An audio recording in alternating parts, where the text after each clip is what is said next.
এখানে তো ব্যাখ্যা দেওয়ার কিছু নাই, কারণ আমরা তো সব সিলেক্টিভ জাজমেন্ট করছি, তাই না? আমাদের যেভাবে মনে করি সেভাবে আমরা কথা বলছি। ব্যারিস্টার শাহরিয়ার আইনের মানুষ, তিনি জানেন মবের তো ডিকশনারিতে একটা ব্যাখ্যা আছে। কি হলে মব? মব হচ্ছে যে একটা উচ্ছৃঙ্খল জনতা যখন কোনো রকম উদ্দেশ্যহীন ভাবে নানান কর্মকাণ্ড করে বেড়াবে যেখানে সেখানে। এখন মব তো মবই। মবকে তো কোনোভাবে ওই ৭১-এর মুক্তিযুদ্ধের সময় মুক্তিযোদ্ধারা পাকিস্তানি সোলজারকে হত্যা করেছে, তো সেটা মব কিনা এই প্রশ্নই তো আসার অবান্তর। কারণ এই প্রশ্ন তো আমরা কখনো করতে পারি না, কারণ একটা যুদ্ধের মধ্যে উনারা আমাদের মুক্তিযোদ্ধাদের হত্যা করেছে। মুক্তিযোদ্ধারা পাকিস্তানি সেনাবাহিনীর সাথে যুদ্ধে গুলি তো আর কাউকে দেখে শুনে মারে না, এবং কাউকে তো স্পেসিফিক করে মারেনি, তাই না? মব হয়তো জুলাই তখন হচ্ছে, যখন ষোলোই জুলাই তো ডিসেম্বর যখন জেনারেল নিয়াজি অস্ত্র সমর্পণ করেছে রেসকোর্স ময়দানে, খোলা ময়দানে, লক্ষ লক্ষ মানুষ তখন রাস্তায় ছিল, তখন তারা যদি ওখানে হামলা দিত, ওইটাকে আপনি মব হয়তো আমরা বলতে পারতাম। কিন্তু এরকম ঘটনা তো ঘটে নাই।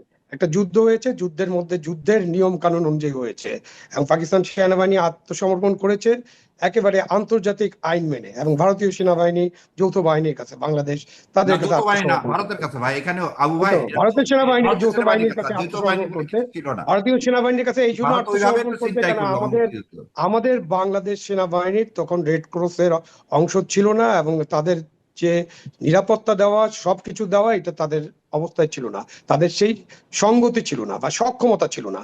তো এখন আপনি ওইখানে মুক্তিযোদ্ধারা পাকিস্তানি বাহিনীকে হত্যা করেছে, এবং পাকিস্তানি বাহিনী কতজন মুক্তিযোদ্ধাকে হত্যা করেছে, এগুলো তো নিয়ে নতুন করে আলোচনার কিছু নেই। ৭১-এর যে ইতিহাস, সেটি ইতিহাস একটা যুদ্ধ ইতিহাসই ছিল। আছে, তাই না? সেটা একটা যুদ্ধ ছিল, বিপ্লব জনযুদ্ধ ছিল, ছিল। একটা আপনি জনযুদ্ধ ছিল। যেরকমটা বলছেন 7.5 কোটি মানুষ, 7.5 কোটি না হলেও 7 কোটি মানুষ এই যুদ্ধে অংশগ্রহণ করেছে, আরো বেশি, তাই না? জি এবং জি। মানুষ যে বাংলাদেশের অভ্যন্তরে যে মানুষগুলো ছিল তারাও এই যুদ্ধে অংশগ্রহণ করেছে। তারা মুক্তিযোদ্ধাদের সহায়তা করেছে, পথ দেখিয়েছে, আশ্রয় দিয়েছে, পানি খাইয়েছে, ভাত খাইয়েছে, হ্যাঁ, রাস্তা চিনিয়েছে।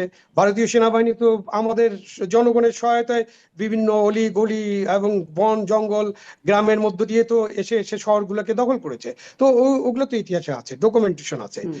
মব হচ্ছে আপনি যখন আপনি জোর করে কোনো কিছু আদায় করার জন্য আপনি আইনের মধ্যে না গিয়ে আপনি জোর করছেন, এবং আপনি এটা ধরেন একজন মহিলা রাস্তা দিয়ে হেঁটে যাচ্ছে, আপনি তার পোশাক নিয়ে সমালোচনা করলেন এবং তাকে আক্রমণ করলেন, অবশ্যই মব। তো এরকম মব তো হাজারে হাজারে লাখে লাখে হয়েছে কিনা এটা আপনাকে বের করতে হবে। এখন কোনটা মব কোনটা মব না এরকম বিতর্কে যাওয়ার কোনো কারণ নেই। আইনের ব্যাখ্যা আমরা থাকি। আইনের ব্যাখ্যা হচ্ছে মব হচ্ছে যখন আপনি আইন না মেনে কোনো কিছু করেন, সেটা কোনো বিল্ডিং ভাঙা বলেন, কোনো ইয়া ভাঙা বলেন, ঘর ভাঙা বলেন, কোনো মাজার ভাঙা বলেন, কোথাও আগুন দেওয়া বলেন, কোথাও লুটপাট করা বলেন, কোথাও যে চাঁদা তোলার জন্য কয়েকজন নিয়ে হাজির হলেন। মব মানে শত শত লোক হতে হতে এমন না। মব 10 জনও করতে পারে, 15 জনও করতে পারে, 5 জনও মব করে একটা ঘরের মধ্যে ঢুকে চাঁদাবাজি করতে পারে, তাই না? সুতরাং মব মানে হচ্ছে বিশৃঙ্খল জনতা, এবং সেটাকে কেউ না কেউ এখানে কোনো আশ্রয় আদর্শ করতে থাকবে দেয়। না, যেখানে কোনো আদর্শ থাকবে না, আদর্শিক ভাবে আদর্শ তো নাই, আদর্শ তো থাকবেই না। আদর্শটা কি? আদর্শ থাকবে, আপনার আদর্শ হচ্ছে আপনার যে আদর্শ, সেই আদর্শ প্রতিষ্ঠার জন্য যখন আপনি লড়াই করেন, এটাই তো সারা বিশ্বে আমরা তর্ক বিতর্ক করি, তাই না? সারা বিশ্বে যখন আমরা মুক্তিযুদ্ধ করেছি তখন পাকিস্তানি প্রোপাগান্ডা যে সেল ছিল, মিডিয়া ছিল, তারা কি বলছে? তারা মুক্তিযোদ্ধাদের কখনো মুক্তিযোদ্ধা বলছে? লিবারেশন ফাইটার বলছে? তারা বলছে এগুলা দুষ্কৃতিকারী, এগুলা ইন্ডিয়ান এজেন্ট, তাই না?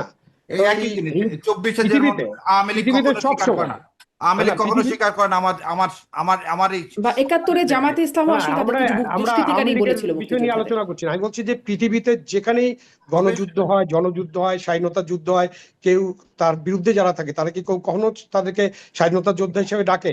আজকে গাজায় যা করতেছে তাতে কি ডাকছে কোনোদিন? গাজার মানুষদেরকে কেউ বলছে আজকে যে বরং তারা আপনি স্বাধীনতার জন্য সন্ত্রাসী যুদ্ধ করছে? বলতেছেন। তাই না? সো হুম। এইগুলোর হলো এক একটা ন্যারেটিভ আমরা তৈরি করি, এবং আমাদের মনের মাধুরী মিশিয়ে ন্যারেটিভ গুলো তৈরি করি। আসলে ওখান থেকেও আমি যেটা অনুরোধ করব, আমাদের ওই মনের মাধুরী মিশানো ন্যারেটিভ থেকে বের হয়ে আসতে হবে, এবং বের হয়ে এসে এমন জায়গায় আসতে হবে যেখানে আমরা একটা মডারেট ডেমোক্রেসি, মধ্যবর্তী ডেমোক্রেসি পরিচালনা করব। এখন আপনি আপনার আদর্শের জন্য আপনি অনেক কিছু করতে পারেন, আপনি বিপ্লবের পথেও হাঁটতে পারেন। বিপ্লবের পথে তো শত শত বছর ধরে মানুষ হাঁটাহাঁটি করছে। কোথাও বিপ্লব হয়েছে, কোথাও বিপ্লব হয় নাই, কোথাও বিপ্লব আপনার ব্যর্থ হয়েছে।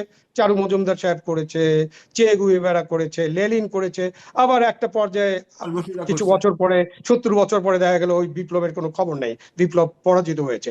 আপনি সাদ্দাম হোসেনের কথা বলেন, সাদ্দাম হোসেনের মূর্তি মূর্তি ভাঙার সময় বা তার যে ইয়েটা ছিল, যেটাকে আমি বলি যে তার প্রতিকৃতি, সেটা ভাঙার সময় কি আমেরিকান সোলজাররা ওখানে হাজির ছিল? নিশ্চয়ই ছিল।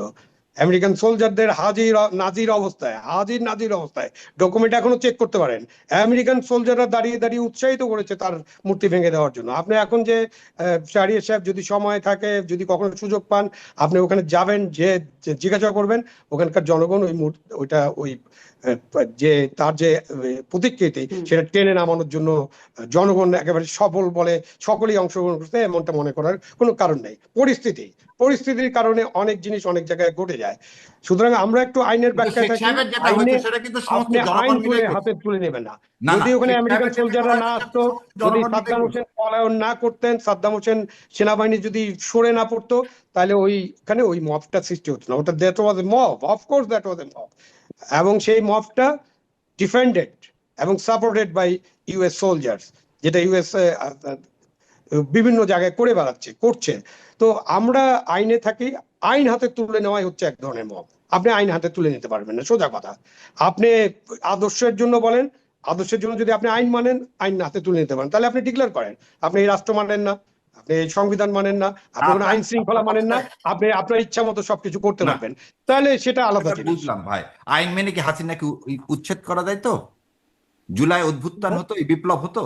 অভ্যুত্থানের সাথে তো কোনো আইন মানার বিষয় না, আইন অমান্যর বিষয়। আইন অমান্যর বিষয়। আমরা যখন অভ্যুত্থান, শাহরিয়ার সাহেব আমার ওখানে প্রশ্ন না, আমার যখন অভ্যুত্থান করেছি, আমরা যখন শেখ হাসিনাকে ভারতে যাবার সুযোগ দিয়েছি, তিনি ভারতে চলে গিয়েছেন, যখন সংসদ ভেঙে গিয়েছে, যখন একটা নতুন সরকার গঠিত হয়ে গেছে, তারপরে আপনি আইন হাতে তুলে নিতে পারবেন না। আপনি যে ৩৬ জুলাই পর্যন্ত আপনার আন্দোলনের জন্য যা যা ঘটেছে সেটার একটা নির্মোহ বিশ্লেষণ হতে পারে, বাট ৩৬ জুলাইয়ের পরে ৮ তারিখে ডক্টর ইউনূস সাহেব যখন দায়িত্ব নিলেন, এবং তারও আগে যখন অন্যরা দায়িত্ব নিয়েছিলেন, তারপরে যদি আইন হাতে তুলে নেয় কেউ, তারপরে যদি কোনো হত্যা হয়ে থাকে, তারপরে যদি কোনো লুটপাট হয়ে থাকে, চাঁদাবাজি হয়ে থাকে, আগুন লাগানো হয়ে থাকে, সেগুলো অবশ্যই আইন হাতে তুলে নেওয়া। এইগুলো কিন্তু আপনাকে অ্যানালাইসিস করতে হবে ভবিষ্যতে। ৩২ কে মিলান যাবে না। না, আমি কাউকে কোনোটার সাথে কোনোটা মিলাচ্ছি না। মাদার ভাঙ্গাকে আপনাকে বলিনি ভাই, আমি বললাম এটা আমার একটা মতামত। আপনার মতামত তো আপনার, অবশ্যই এটা আপনার মতামত। আরেকটা মতামত আপনি ব্যারিস্টার শাহরিয়ার কবির দিলেন, advocate of the supreme court. আপনার ব্যক্তিগত মতামতের চেয়ে আপনার আইনগত মতামতই বলছি আমি। ৩২ কে আমি বললাম ব্যক্তিগত মতামত আর আইনি মতামতে বললাম যে আমি পার্থক্য দিলাম, যে ওজন বললাম ডেইলি স্টারকে ভাঙাটা আমি দেখবো। আপনি যদি এটা নিয়ে কোনো মামলা হয়, আই উইল ওয়েলকাম ইউ, আমি আপনাকে স্বাগত জানাবো, অভিনন্দন জানাবো। এই বিষয়ে কোনো মামলা হলে সেই মামলায়